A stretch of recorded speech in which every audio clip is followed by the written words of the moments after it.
Welcome, welcome, welcome, Hattiesburg, and a pleasant day to all our listeners. This is Abby, your host for Southern Miss Today on Southern Miss Radio. I'm here to bring you updates, news, and more from our community. To add to all the excitement today, we have Mississippi Moments and a news wrap to ensure you're up to date with all the hottest topics. And guess what? We have a very special guest for you today, Julius White. You definitely want to stay tuned for what he has to share with us today, but before we jump into all the fun, here's a quick message from our sponsor, so hang tight. We'll be right back with more Southern Miss Today.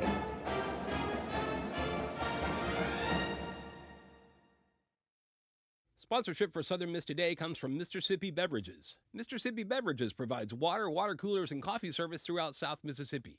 Take half of your weight in pounds. That's how many ounces of water you need a day. Mississippi Beverages can help you reach that goal by delivering fresh water to your door. To get more information or to set up a cooler and water delivery, you can call Mississippi Beverages at 601-271-2420, or you can find them online.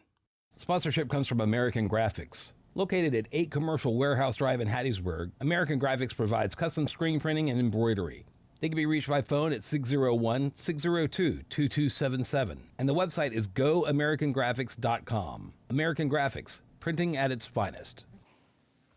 Welcome back. In campus news, Leah Ann Peavy relishes being a role model for young women considering studies and careers in STEM, science, technology, engineering, and math discipline. A 1984 graduate of the University of Southern Mississippi's Polymer Science program, Peavy remains passionate about her field more than 40 years later.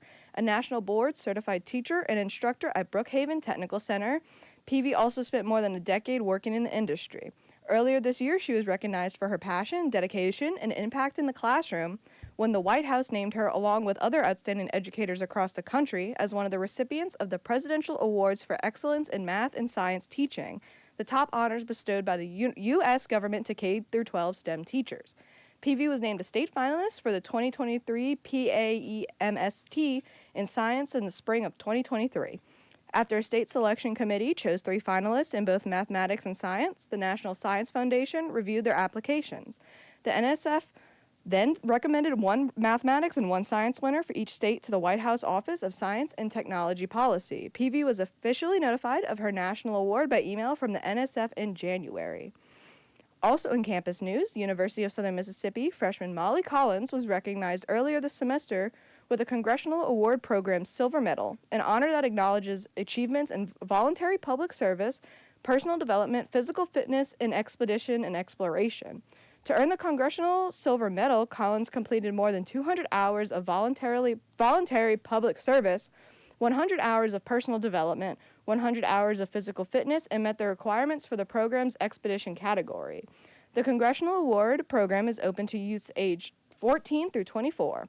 A computer science major from Madison, Mississippi, Collins was presented the award by Brady Stewart, District Director for U.S. Rep. Michael Guest, R. Mississippi. Collins began her efforts in the program by volunteering at the City of Madison's Farmers Market, where she worked at the city's booth, helping create free children's activities and assisted with social media. She later joined the Metro Leo Club, sponsored by the Lions Club of Madison, where she contributed to projects such as Earth Day on the Res with Keep the Res Beautiful and organized a Tour of Countries event for the Madison Library. In Hattiesburg news, some 1,500 runners and walkers made their way through downtown Hattiesburg Saturday morning for the 13th annual Hattiesburg Half Marathon. The event, which began and ended at the Sanger Theater on Forest Street, featured separate starts for the 3 races. The event was hosted by the Pine Belt Foundation, the United Way of Southeast Mississippi, and the City of Hattiesburg. 8 nonprofits will benefit from funds raised during the race. In 2024, around $170,000 was raised. Organizers said over the years, the event has distributed nearly $700,000 to charitable organizations. In Mississippi news, while some people are preparing for more severe weather, others are still trying to recover from the past weather tragedies Mississippi recently has seen. To kickstart a comeback, the new Hopewell MB Church took action Saturday by helping people whose homes were destroyed by recent storms and tornadoes. The church supplied people with food, water, cleaning supplies, personal hygiene items, clothes, and more. The recent wave of bad weather that has come through the parts of southern Mississippi has been hard on people like McCollum and Rosie Lee Barnes. Some people were left with literally only the clothes on their back. Now, with a strong and caring community behind them, both said they're getting help they need and are extremely grateful for it. Saturday proved an emotional day for some, but a little joy can turn everything around. So while those impacted were getting needed help, church members were also boiling crawfish and grilling burgers for everyone to enjoy after a day of aid. Also in Mississippi news, on Saturday, hundreds of people made their way to the state capitol steps to make their voices heard and protest the recent actions from the Trump administration. People from throughout the state united to speak out against the decisions and policies being made by President Donald Trump and the Department of Government Efficiency led by Elon Musk. The rally was part of the hands-off mass action protests happening around the country. Organizers say over 400 people attended the protest in Jackson, and around 2,000 similar protests took place Saturday around the United States. At the state capitol, you could see people holding signs and rallying other attendees to stand up against the Trump administration. Key issues that protesters hit are Trump's tariff plan, executive orders, immigration policies, as well as massive government cuts to departments and programs such as Medicaid, Social Security, and USDA. Many that attended considered this a rally for democracy and believed these rallies were needed to unite and get their message to President Trump, as well as federal and state lawmakers. That was your news update from Southern Miss today. We'll have the latest in sports and weather, so stay tuned. We'll be back after a word from our sponsors. Sponsorship for Southern Miss Today comes from Mississippi Beverages. Mississippi Beverages provides water coolers, and coffee service throughout South Mississippi. Take half of your weight in pounds. That's how many ounces of water you need a day. Mississippi Beverages can help you reach that goal by delivering fresh water to your door. To get more information or to set up a cooler and water delivery, you can call Mississippi Beverages at 601-271-2420, or you can find them online. Adopt US Kids presents What to Expect When You're Expecting a Teenager. Learning the lingo. GOAT, G-O-A-T, acronym, stands for Greatest of All Time. As in, spaghetti sandwiches for dinner? They're my fave. Dad, you're the GOAT. You don't have to speak teen to be a perfect parent. Thousands of teens in foster care will love you just the same. Visit adoptuskids.org. Brought to you by the U.S. Department of Health and Human Services, Adopt U.S. Kids, and the Ad Council. Welcome back with our action-packed sports segment. Let's dive into the latest scores, highlights, and sports. Get your jerseys on, because it's game time. Today, Monday, April 7th, the men's tennis team will be playing against the University of Southern Alabama. Tomorrow, Tuesday, April 8th, the baseball team will be playing against Alabama State. There isn't anything until Friday, April 11th, when track and cross country will be at the Crimson Tide Invitational. The beach volleyball team will be at the Battle on the Bayou, and the softball and baseball teams will be playing against Texas State. On Saturday 12th, the women's soccer team will be playing against Alabama State and the University of West Florida. The men's tennis team will be playing against Old Dominion University, and the women's tennis team will be playing against Arkansas State. On Sunday, April 13th, the men's tennis team will be at James Madison University. Head to southernmiss.com to keep up with all the Golden Eagles sports activities. As for weather today, look for a low of 51 with a slight chance of rain, potentially, and a high of 61. The feels like for today is 46 to 55 degrees.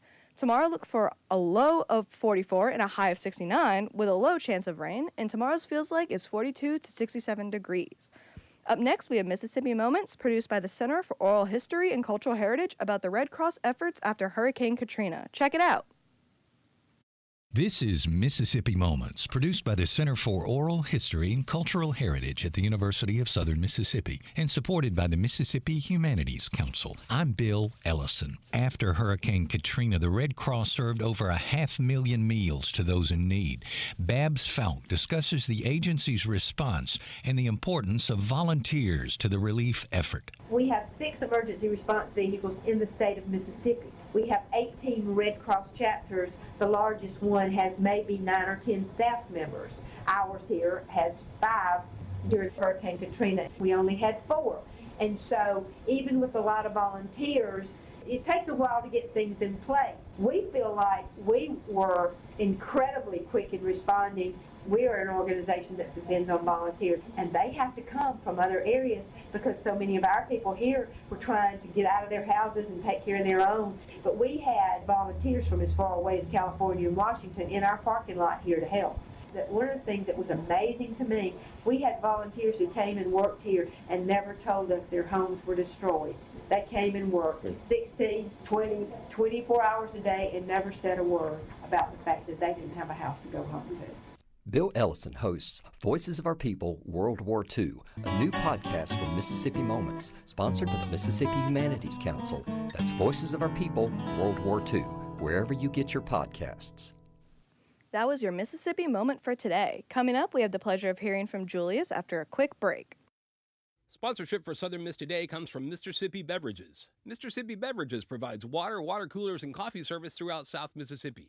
Take half of your weight in pounds. That's how many ounces of water you need a day. Mississippi Beverages can help you reach that goal by delivering fresh water to your door. To get more information or to set up a cooler and water delivery, you can call Mississippi Beverages at 601-271-2420, or you can find them online. Wake up and text. Text and eat. Text and meet up with a friend you haven't seen in forever. Hi. Oh, hey. Text and complain that they're on their phone the whole time. Text and listen to them complain that you're on your phone the whole time. Text and whatever. But when you get behind the wheel, give your phone to a passenger. Put it in the glove box. Just don't text and drive. Visit StopTextsStopWrecks.org. A message from NHTSA and the Ad Council. Now, please give a warm Golden Eagle welcome to Julius. How are you? I'm good. How are you? I'm good, thank you. And my whole thing just slid to a different page. Whoops. Could you introduce yourself and what you're here to talk about today, please? So my name is Julius White. I go by Cam, and I'm here to talk about the Spring Cleaning Project, which is a collaborative effort from Lucky Day and the Institute for Disability Services. Okay. What do you do specifically with the Spring Cleaning Project? You specifically, sorry. No, you're good. I mostly do outreach stuff like this. Next semester, we're going to start working on having a social media page dedicated to it, stuff like that. And I also oversee some of the meetings, but, sometimes I have time conflicts. And you mentioned that y'all, I don't know if I'm reading it or if you said it, about the physical plant. We do not work with the physical plant this semester, but as we continue with this organization, we're going to try to branch out a little bit more, get some more hands on deck. What do you plan on doing when working with the physical plant? You don't have to give me anything like crazy detail, just like brief ideas if you have them. If not, you can say no. Not really. That's more of Dr. Mullen's area. Okay, that's perfectly fine. Just not entirely sure what applies to what. How much trash has been removed from the campus since y'all have began the project? So it's hard to say specifically. I'd say maybe 1 to 2 bags of trash get removed every time we meet, but it's hard to say because our membership is very fluctual. It's not super consistent. Okay. How did you end up being the leader for the Spring Cleaning Project? So I was in Citizenship Seminar, which is a class that all freshmen have to take if you're in Lucky Day. And we had an assignment where we had to come up with a volunteer organization, and my group put together this sketch for the Spring Cleaning Project, and the professor liked the idea and presented it to his colleagues in Lucky Day and in IDS, and that's how we're here. Was this like first semester, second semester that it began? It started this semester. Okay. So you worked on it freshman year, and y'all got it all together and officially started this semester? Yes. Okay, awesome. How do you, do you have specific areas of campus that you focus on, or do you go to places that need more attention over others? So this semester, we've put all of our efforts into the parking garage because most people would agree that it's probably the worst area on campus. It's insane. As far as trash goes, yeah. I've seen jars of pickles just sitting in there. I saw a jar of I don't know alcohol, but the brown one, the James Dean or whatever. You know what I'm talking about. Yeah, I've had people leave trash on my vehicle. Ew, what? It makes no sense. Who thinks to just let me put trash in the parking garage of all? They have trash cans in every floor of every stairwell too. Yeah. And they're big trash cans. Yeah, Throw your pickle jar in the trash can. It's ridiculous. It was like one of those gallon ones too. It was huge. Oh gosh. I think I have a picture of it somewhere. It was insane. What made you choose the parking garage besides the fact that people leave trash at crazy places? So when I made the project for the assignment, it was going to be a campus-wide thing. We would just walk around as a group and do whatever. And when we started realizing this, it was actually Dr. Alliston's idea to make it just the parking garage, mainly because, A, that's an area that a lot of people leave trash in, and B, that's an area that a lot of people see. Mm-hmm. Because some people walk in the music area, some people walk in other areas of campus, but a vast majority of people park in the garage. Yeah. So if we can keep that clean, you know, the campus as a whole will look a little bit prettier. Okay. How many people participate in this? We have about 3 to 4 consistent members that are there for every single meeting, and then we have a lot of people who just come in and out as they can, which is great too. But consistent membership makes a much bigger difference as far as what's actually accomplished. So, you know, if you can join this organization, I'll have some information at the end of the interview, but consistent membership, and it doesn't, the way I see it, you don't have to be a part of this organization to make a difference. If you pick up one piece of trash every time you get out of your vehicle, and if everyone did that, or even just half the people that use the parking garage did that, it would be spotless most of the time. So just something to keep in mind. I got a little off track. No, but you're good. And you see a lot of people like doing like not necessarily like yours, but like campus cleaning stuff. If you just threw your stuff away, yeah, this wouldn't happen. Right. Like sometimes people drop stuff. Like there was a random shirt that sat outside. Me and my roommate live in Scott. There was just a shirt that was just like laid out on the ground it was since Christmas break, and it just disappeared. And That's it's crazy. in the middle, and I'm like, I'm not touching that. But there's no way that the person that dropped that has not passed by. Right. And like that's not even, because when people hear trash, they're like, oh, food trash or stuff that can like decompose. If you leave something without care, like if you're like, oh, I dropped this, I don't care about it, it's technically trash. If it is like affecting the area that it is in, like if it's something that can decompose and you like you eat an orange and you toss your orange peels in the grass, throw it in the trash can, but that's not as bad. Not as bad as a plastic bottle or a t-shirt. And I think some people like try to apply that to like non-decomposable stuff, and they're like, it's either something will happen to it or someone will pick it up. It's not my problem. Right. Because I've seen so many people that'll just like, I don't know what the problem is in Scott and Van, but there's always chicken bones. Oh gosh. It's there, and CPN, my roommate has a dog, and he would always have to carry her outside because she'd come running up with a chicken bone. And I'm like, the chicken bones are in a circle around the trash can. You were that close. You were so close. just put it in the trash can. Sorry, not to like. No, you're good. Not to like get people. Sorry, if you litter, pick it up. Yeah. And so I'm assuming, since you said that y'all don't have a whole lot of people, but you want memberships, it's not just Lucky Day. No. You don't have to be in Lucky Day to be Actually, most of our membership comes from IDS students who are differently abled who volunteer with us in order to okay. get involved on campus, which I think is a great thing. But we could also use a lot of people who just aren't doing anything on a Tuesday afternoon and just want to help out, you know? Or if you need volunteer hours for a class, obviously. Yeah, and like it's not, like I know some people don't like walking around and picking up trash, but if you don't want to touch stuff, you could bring gloves or We use a actually grabber. provide supplies. We There provide you go. grabbers, gloves, vests, all that kind of stuff. All you have to do is show up and want to help out. How long do y'all pick up trash usually for? So we have a hour-and-a-half window. We do Tuesdays from 4:30 to 6. But you don't have to be there for the whole time. If you just want to be there for, say, 30 minutes, we can still write that down, get that put in the Get Connected system, whatever you want to do. Okay.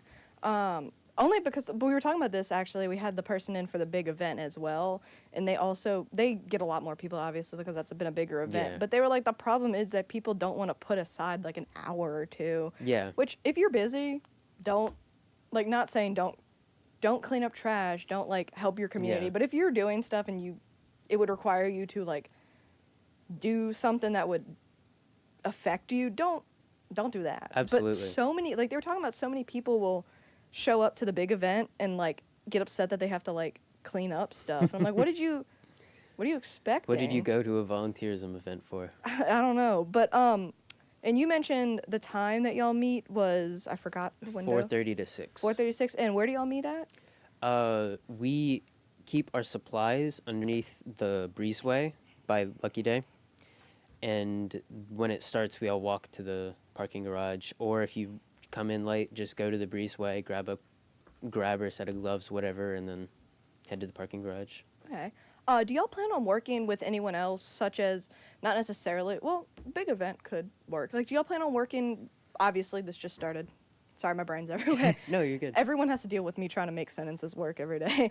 But do y'all plan on working with any other bigger groups? Or do you plan on this being something that continues after you graduate? Like, anything of that variation? So right now we're planning on just keeping it within Lucky Day and IDS. If it does continue after I graduate, that's fantastic. But, you know, I have no control over that. I would like for it to, though. That would be a great thing to see. So, and you mentioned taking the class for Lucky Day. What is your major? I ask everyone. My major is music education. With okay, yeah, emphasis. you were in the branch. Yeah. Got there. Was it just the class that inspired you to start this, or was it something that, like, some people grow up, they go to a bunch of cleanups with their families every week, or they go to church cleanups and stuff. Was it something like that, or was it just because of the assignment? Well, I did a lot of volunteering in high school to get things like Mississippi Scholars, that kind of stuff. And little events like that definitely had an impact on my character, my beliefs. Because volunteerism is just such a, not to sound pretentious, but it makes you feel good.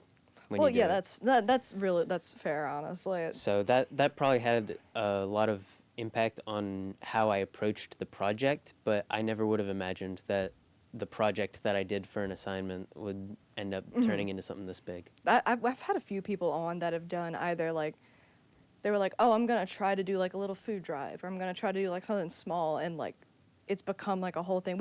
I asked about the major because we had a guy in here. I am so sorry, I forgot his name. Ralph. His name's Ralph. His name is Ralph, I remembered. But he is a banker, and he's like, I'm here to talk about preserving blueways in Mississippi, which are like waterways. Yeah. I was like, banker? Waterways? What happened? And I'm very interested because we always have people that come in that are like, because my roommate books for me, so he books very much like to stuff that I like and people that I would want to talk to. And I actually get a lot of people that are not doing something, they're here to talk about something that's not even related to like their major. And I ask because a lot of people think that they have to do stuff related to their major. Because like when I first got here, I was like, I can only do clubs related to my major. I work here. I'm a forensics major. This is not even close. And I do chorale, forensics major. Not even close. And I just think some people don't realize that they can, I say this every time, sorry for everyone that's hearing this every time, but I think people need to understand that they can do more than stuff that they're like written into, like you're set in, obviously you can change your major, but like you're set into your major. So people are like, I can only go to like, I forgot every major in existence. I can only go to nursing meetings. I can only be in clubs that have to do with nursing. Like, yeah. And the thing about that is your professors are always going to tell you to focus on your major. Mm-hmm. I'm in the percussion studio here, and I'm actually in a lot of ensembles, one of which had a very big concert last week. And in preparation for that concert, last week alone, we had 13 plus hours of rehearsal. That's insane. And if I can make time to volunteer amongst all of this crazy stuff, I don't know if you listeners know any music majors. You should make friends with music majors because their schedules are insane, and it'll really inspire you to be like, man, I can totally make time to volunteer for an hour and a half, you know? Yeah, and I'm not even a music major, and I still like work easily stuff around choir because we've got the 6 to 8 meetings on Monday nights, and then you've got Monday and Wednesday, depending on which class you might have Friday. Yeah. You still have other rehearsals. Obviously, it's a class, but it's still a lot for someone who's not even a music major. Right. But regardless, it's not that hard to work around. Not really. It's really not that hard. Like, obviously, don't go out of your way to, like... Of course. Don't skip class to volunteer. Yeah, don't bring yourself down. Don't do that. Of course. And you mentioned that you wanted to say something towards the end. Yes, as far as how to get in contact with us. So tomorrow is actually our last meeting for this semester. I mainly came on here to talk about getting people for next semester. So if you'd like to show up for the last meeting, like I said, we meet under the breezeway 4:30 to 6. Just grab something, come help out. It's a very fun thing to do. But if you're interested in being a consistent member, you can text 601-909-5421. I'll read that one more time. 601-909-5421. That's the organization's phone number. Just text that number and let us know you're interested. We'll save your number and text you information next semester when we get going. Awesome.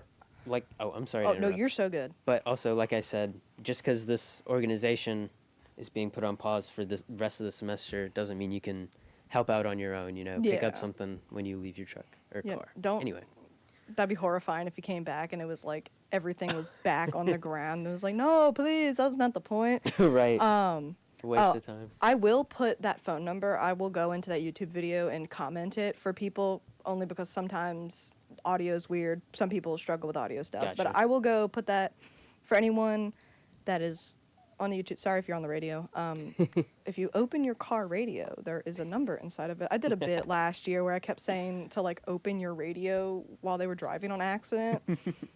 It's back. Open your radio, the number's in. I'm kidding. But if you are interested and you're watching on YouTube, there will be the number at the bottom in the comments. Or if you are on the radio, go find the YouTube. It's Student Prince 2011 for some reason. I don't think we've updated that for a while. Well, thank you for coming and talking to us about Yeah, thank you for having me. Of course. Coming up, we've got Kaylin Fox Thomas reports on new Mississippi tax laws. Planning on moving off campus anytime soon?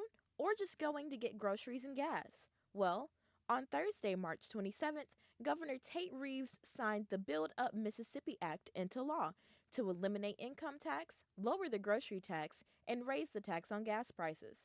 Students like junior Zachary Howell feel that this new law will keep them on campus rather than giving them the incentive to become a commuter. This bill doesn't really help me to move out off of campus because if I'm paying more for gas, then even getting the groceries, like even if the tax is less, it's not really going to help me out very much. The cost is just not going to balance out enough for me to care.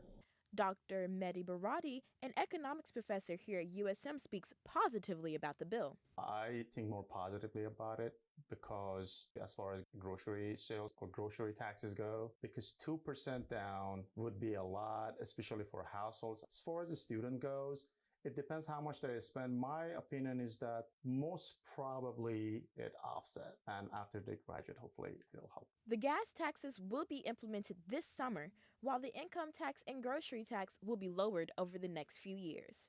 Kaylin Fox Thomas, SMTV. Thank you for listening to Southern Miss Today on Southern Miss Radio. We're thankful for Carl Wilson, our audio engineer, and Gabby Collier, our film producer, for keeping this bird soaring. We especially want to thank our program director, Adeline Fields, our audio producer, Cadence Renfro, our booker, Austin Flores, and our general manager, Dr. Martin, as well as our lovely guests today. That's all for today on Southern Miss Radio. Thank you for listening, and remember, fly, eagle, fly. I'm your host, Abby Buzegard, signing off. Stay creepy.